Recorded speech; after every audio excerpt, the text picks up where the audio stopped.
Take two with the key fob. It's on now, I promise. Okay.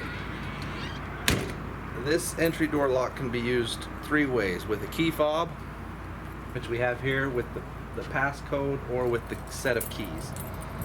The key fob has been programmed, it's ready to use. It's a matter of lock.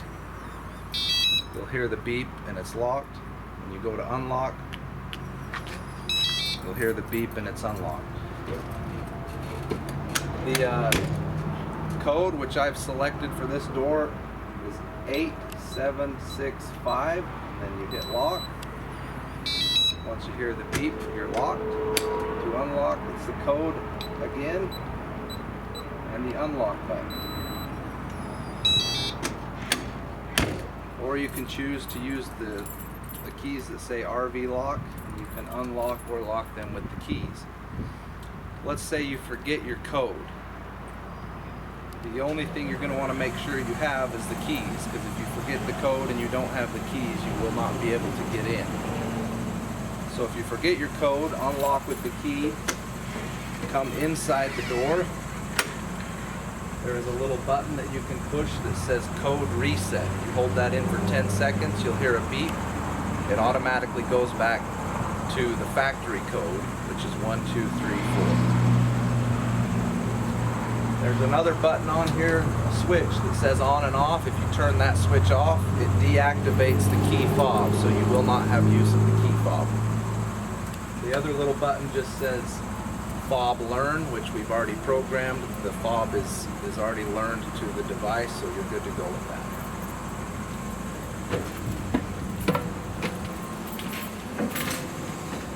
Just inside the door, we have two thermostats. This main thermostat that says Dometic runs the air conditioner, the furnace. It runs the air conditioning in the front. To turn this on, we simply hit the power button. You hit it again, and it'll come up to whatever you were at last. Now this has two zones. We have a main living room zone, which is zone 1, so you can see we can toggle between two zones. The second zone is the bedroom. So right now we have zone 1, which is off, zone 2, which is off. Let's go to zone 1. If we want to toggle through our options, we just hit the mode button, so we can toggle through and see what we have. We have cool, automatic, which will let you set a temperature and it will automatically either cool or heat based on the temperature you've set. You can go to furnace, and then a fan mode, which will just simply run the air conditioner fan without any cool. It will just circulate air. Then we can go back to off. Same thing in zone 2. We go to zone 2, now we're in just the bedroom. The only thing we can cycle through is cool, because there's a second air conditioner for the bedroom, or fan, which will once again just run the fan, or off. So you only have cool, fan, and off for the bedroom. So let's go to zone 1, and let's say we want to set the temperature in zone 1. We want to go to cool, set the temperature for 66 degrees, let's go 68 degrees, but we want our bedroom temperature separate. Then we would have to go into zone 2. We could go to cool, and we could set the bedroom temperature at 72. You can set them at different temperatures. They will automatically sense. This thermostat senses the temperature down here, and there's a little white thermostat sensor in the bedroom to sense that temperature. You can have them at different temperatures. The only thing I will say about the fan setting is this thermostat works best when it's in the automatic mode. It will let you cycle through low, medium, and high, but the air conditioners work best when it's in auto and the fan is not set to low. What happens when it's in low is when you usually see your freeze-ups. They like to circulate as much air as possible, so just always make sure your fan setting is in the automatic mode and you'll have the least amount of trouble. The other thing that this does is sometimes you'll be in the furnace mode, but because the fan mode is set to high, the fan in the ceiling is going to be running at the same time as your furnace because it's calling for the fan to be on all the time. Now, we don't have to go into each zone and turn them off. If we want to turn everything off, we simply hit the power button on the thermostat and everything is shut down. Now if we want to just turn off the bedroom but leave the main living room running, we go to zone 2, which we're in now. We go ahead and turn zone 2 off, but zone 1 is still running at the temperature that we've set. These other buttons over here, if you hit the inside temperature, it tells you how warm it is inside the coach, and this will let you change your temperature to Fahrenheit or Celsius depending on your preference. And these two arrows are simply your up and down for your temperature set.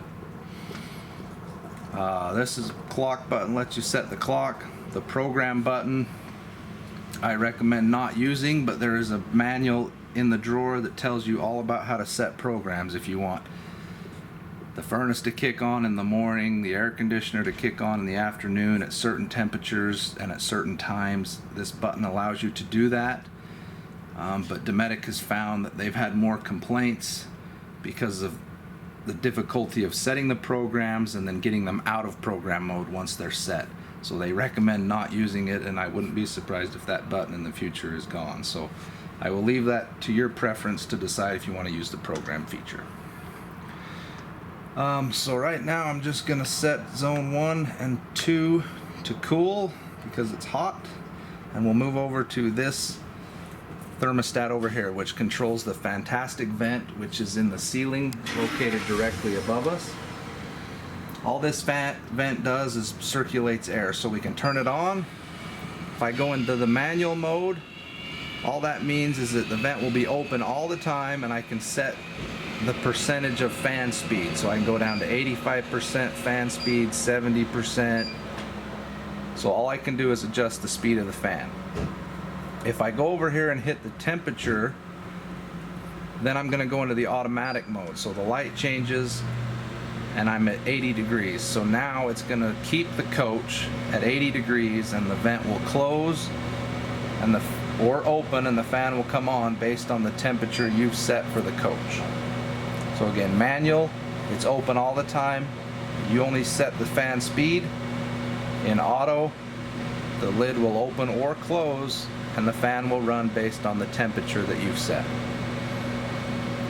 This has a rain sensor function, which is currently on. If you turn the rain sensor off with this button down here, the light will come on to indicate that the rain sensor has been turned off.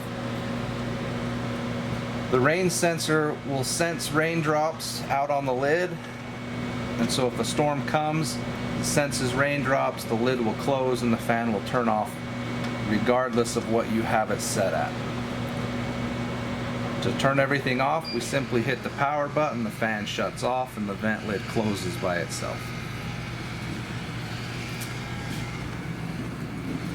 Right inside of these cupboard doors, you will find the majority of your controls as far as switches, slide out rooms, awnings.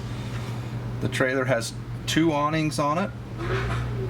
This switch controls the main awning above the entry door, and this switch controls the awning that is on the main slide out. They both function the same way. So we hit awning out, the awning will begin to roll out.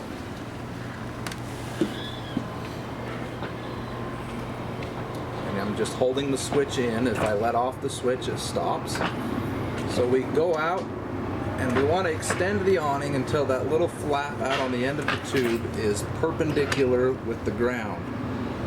That is considered fully extended. The switch will actually let you roll the awning out that much further, and the flap will be out the front. This is technically considered overextended and can stretch the fabric, can cause the tube to bend in the right weather conditions, so they recommend that you stop it right there. So if you go too far, just go ahead and roll it back a little bit until that flap is straight down. To bring it in, you just hold the retract button until the awning comes back and touches the coach.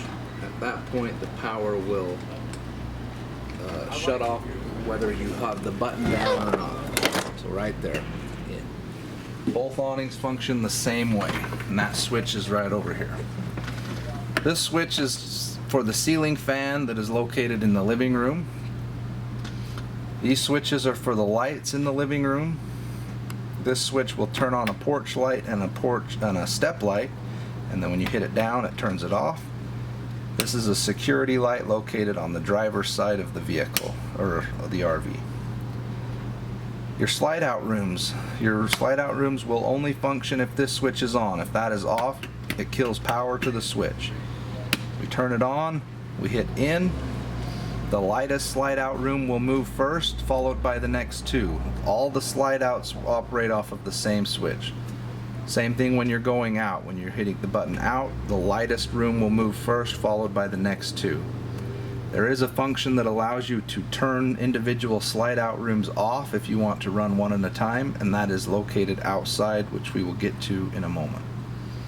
If you come up here to the top, we have level indicators. We have battery. This tells us what our 12-volt batteries are at, which currently they're full.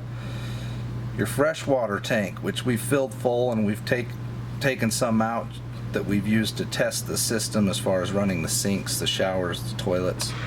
Your black water, which is the toilet water, and then your two gray water tanks. One is the kitchen and one is the bathroom.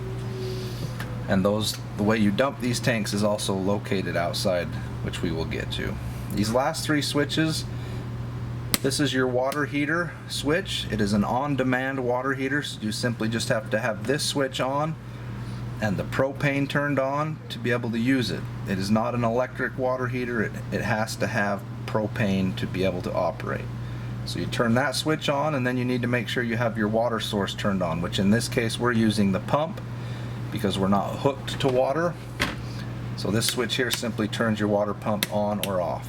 The last switch is for the 12-volt heating pads, which are located on the bottoms of each one of your tanks. So if you get in a cold weather situation when you're worried about a freeze up, you can flip this switch on.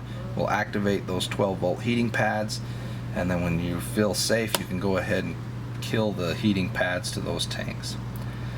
So for the water heater, the switch is on, the water heater switch is on. All you have to do now is go ahead and turn the hot water on any of your taps, and within 15 to 20 seconds the water should be coming out at the tap hot, just like in a household situation.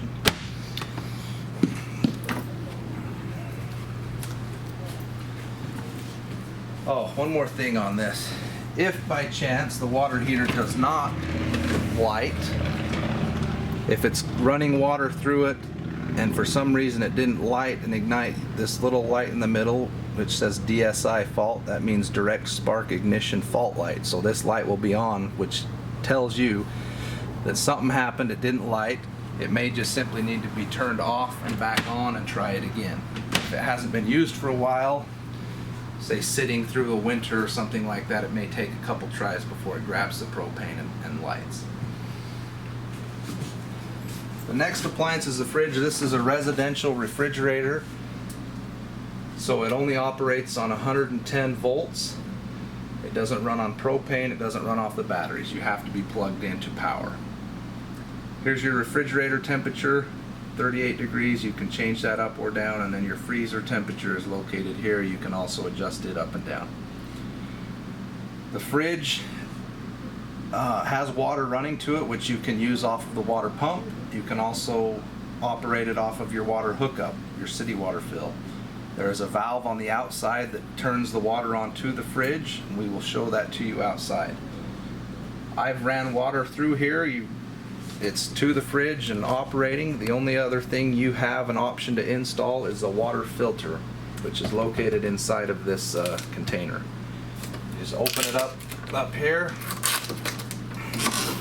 put your filter in. Currently there's a bypass valve in there, which is what this blue thing is that's installed. That's allowing you to use the water system without having a filter. I will leave it up to you to decide if you want to install the filter. The next appliance is the induction stovetop. This stovetop will not operate unless you have the pan on the top. You'll try to turn it on, you'll try and set the temperature, and then it shuts right back off. So under the sink, you will find the pans that they've included. As long as you have something on the stovetop, you can turn it on, you can can set the temperature, and you can also set a timer if you know how long you want to run whatever it is you're cooking. So these pans are located under the sink. Both sides operate the same. Your microwave is just like a household microwave. It has to have power to run. You can't run it off the battery. And all the controls are right here on the front, pretty self-explanatory. For the dishwasher, it's not large in size, but operates just like a household dishwasher. It uses about 3.5 gallons each cycle, and then it drains into your holding tanks for your kitchen water. So all you have to do is insert your soap, which the scoops and the manual for the dishwasher are located right up in the drawer. Put your soap in right up on top. You first have to turn on the power, select your cycle, and then once you shut the door, it goes.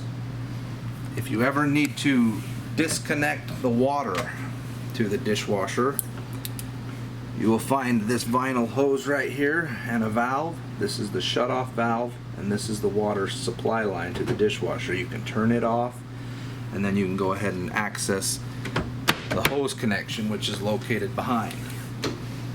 To get to it, there's a screw on each side of the dishwasher. Once those screws are out, the whole unit will slide out. You can access the drain line and the water supply line. Okay. And pause it.